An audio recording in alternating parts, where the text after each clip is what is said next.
वाघ साहेब, ही बिल्ला जी आहे का नाही, ह्याच्यात लाल कलर का दिलाय ह्याच्यासाठी आमच्यासारखे अनेक हुतात्मे झाले चळवळीमध्ये, म्हणजे आंदोलनं करतानाही.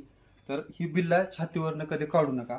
आणि छातीवरचा बिल्ला बघितला का नाही, समोरचा हल्लाच पाहिजे. तुम्ही आम्हाला कधी पण फोन करा, काय करा, किंवा आम्हाला फोन करायची पण गरज नाही. ह्या बिल्ल्याचा तुम्हाला अनुभव येत जाईल. सरकारी ऑफिस असू द्या, कुठला असू द्या, फक्त हे बिल्ला काढायचं नाही, ह्याचा आदर करायचा. तर तुम्ही मालकर आहे, आम्ही करताना असं बी नाही करत की एखाद्याला बिल्ला लावला आणि तो बिल्ला उद्या कुठं चुकीच्या ठिकाणी बी दिसला नाही पाहिजे चुकीचे काम करताना. एवढं पाळा, काय अडचण नाही मग. शेतकरी आमचा ह्यो रांगडा, भाग्यवान आम्हा त्यो लाभला. खम गाडून तळ्या मातीत, खास सोन्याचा देतो जगाला.